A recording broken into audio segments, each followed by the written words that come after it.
Janine at Jericho, open nga ba sa setup na live-in? Pwede naman, di ba?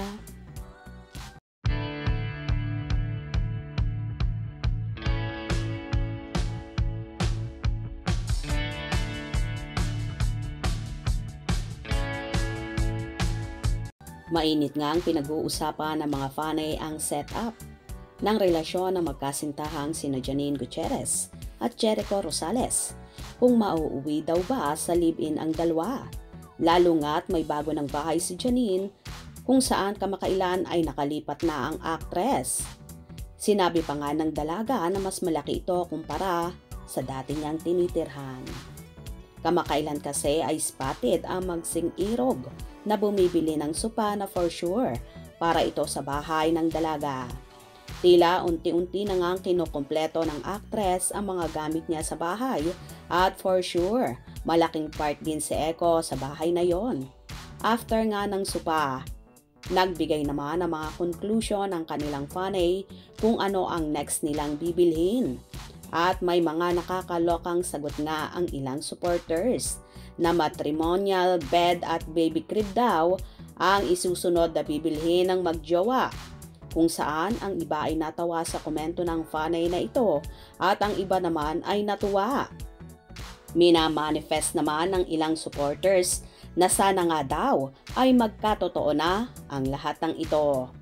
Ngayon ngang lumipat na si Janine sa mas maganda at bigger house. Open kaya ba sa live-in setup ang actress? May ilan kasi na nagsasabi na di daw ganon ang dalaga at di daw ito papayag na di muna makasal. Ayaw daw nito sa live-in na setup dahil conservative ang family ni Janine. May mga nagsasabi naman na pwede namang mag-live-in na sina Janine at Echo dahil matatanda na sila at nasa tamang edad na. Wala rin daw namang masama kung mag-live-in na ang dalawa, lalo pat nagmamahala naman daw sila.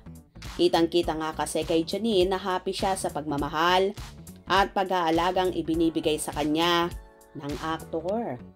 Open na nga ba ang dalaga sa maraming bagay, lalong higit sa kanyang buhay pag-ibig na alam naman natin na so happy talaga ang dalaga na lumalabas sa itsura niya.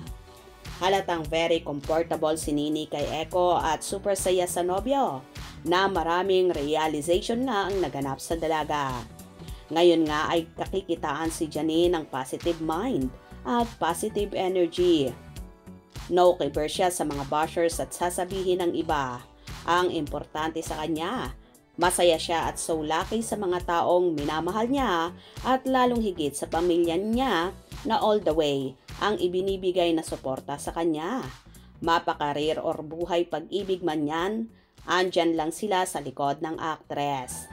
Hindi lang naman si Janine ang masaya dahil ang inang si Lotlot de Leon ay tripling saya ang nararamdaman sa mga achievements ng anak.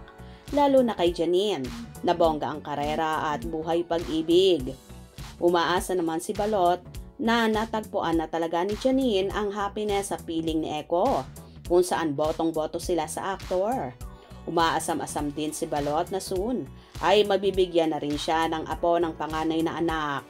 O diba atat na talaga si Lotlot maging lola at sana nga very very soon ay mangyari na ito.